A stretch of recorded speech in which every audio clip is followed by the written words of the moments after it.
Hey guys, Kings Island Fanboy here, and welcome back to another episode of Roller Coaster Safety 101. In this video, we'll be talking about roller coaster mechanisms and how they keep you safe. So there's a whole bunch of different roller coaster mechanisms to keep roller coasters working and to keep you safe.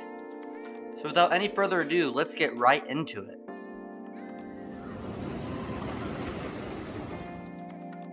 Let's start off with restraint systems. This is the most simple form of safety that all roller coasters have in some form.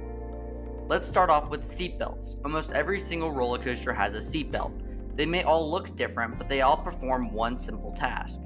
Seatbelts act as a fail-safe between your main restraint, so if your main restraint were to somehow fail, then you have a seatbelt to fall back on. Now, seatbelts can work in a lot of different ways. You have some seatbelts that act like car seatbelts that just retract and only lock when a large force is enacted upon them. And you have some seatbelts that you can tighten around your body. And you have some seatbelts that attach to the restraint itself, such as seatbelts that attach to over-the-shoulder restraints and seatbelts on like Flight of Fear where they go across and attach to the lap bar. However, seatbelts aren't really necessary for roller coasters. A lot of roller coasters now do not feature seatbelts. Though these roller coasters don't feature seatbelts, they are still extremely safe. A lot of seatbelts are unnecessary on roller coasters, and the over-the-shoulder restraint or the lap bar does all the work for you.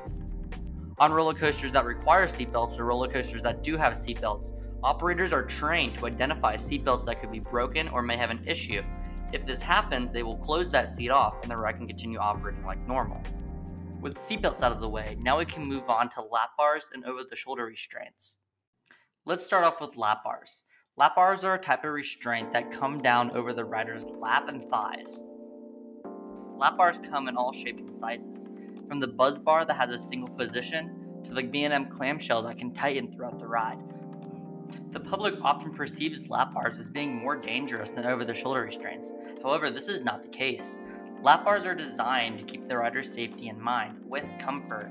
More mild coasters will have a less restrictive lap bar, while more intense coasters will have more restrictive lap bars. Roller coasters that go upside down often feature shin guards to go along with the lap bar. Now let's look at over-the-shoulder restraints. Over-the-shoulder restraints come in a few different ways. They're often seen as something that comes over the rider and sits on their waist and shoulders.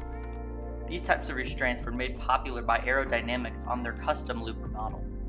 There's not a lot to over-the-shoulders, and a lot of them look very similar to each other. Now we know these types of restraints, let's look into how they lock and how they stayed locked throughout the entire ride. There are two types of locking systems that are widely used on restraints. These two systems are ratcheting and hydraulic systems. Let's first talk about the ratcheting system. All ratcheting restraints feature a circle with notches taken out of them. Attached to this circle is a pin. As the restraint is moved down, the circle rotates and the pin falls into these grooves. As the pin falls into these grooves, the pin cannot be moved backwards, therefore the restraint cannot be moved upwards. This system creates a clicking sound that you can hear while lowering your restraint.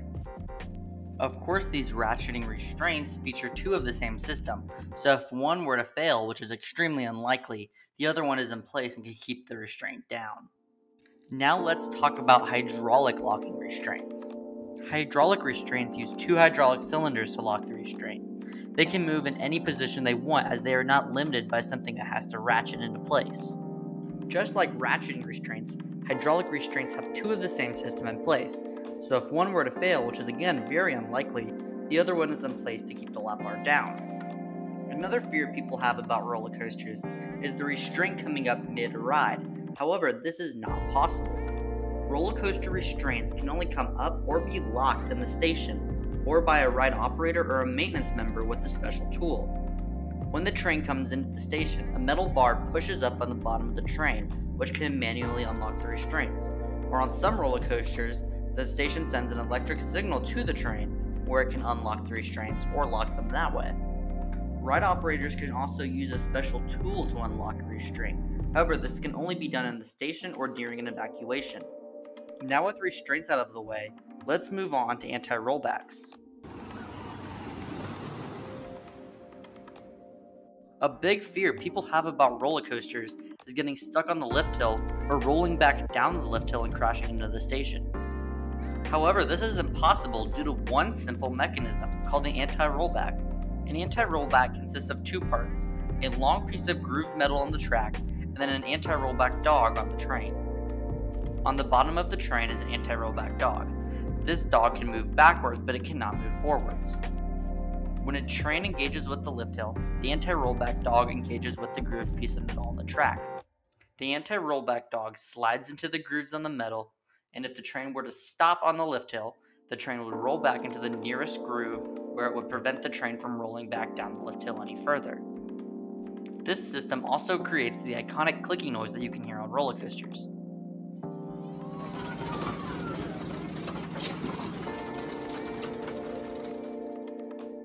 On some coasters, such as Orion or Millennium Force, you can't hear the clicking noise, but I can assure you it is still there. What about roller coasters with launches? Every roller coaster that features a launch has a chance of rolling back.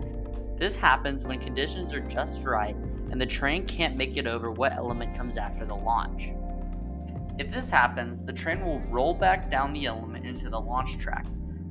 On the launch track is some mechanism to slow the train down to a complete stop. On rides such as Top Thrill Dragster, there are a series of brake fins that raise after the train has cleared the launch track, so if the train rolls back down the top hat, it can safely come to a stop. On rides such as Flight of Fear, there are friction brakes on the track too, so if it fails to clear the element, it can come to a stop using the friction brakes. And on roller coasters such as Copperhead Strike, the launch system itself can be used as a braking system. Speaking of braking systems, let's talk about that next. There are two main forms of braking systems that roller coasters use nowadays: magnetic brakes and friction brakes. Magnetic brakes, of course, use magnets to slow a train down. These brakes can't slow a train to a complete stop, so they're often used to trim speed off the train. Friction brakes physically grab onto the train with the metal fin that's on the bottom of it. These brakes often use compressed air, and you can hear it on the ride. All of these together, in conjunction with roller coaster systems and daily maintenance, keep these roller coasters running safe and reliable. Well, that's all for this video of Roller Coaster Safety 101. I hope I was able to clear up some information about lift hills and restraints and braking systems. I hope you all enjoyed the video. I'd like to hear what you guys think down in the comments below. Again, I want to thank you all for watching, and I will see you in the next one, where we will talk about the role of guests on a roller coaster and ride operators. Well, again, that's all for this video. I want to thank you all for watching, and I'll see you in the next one. Bye!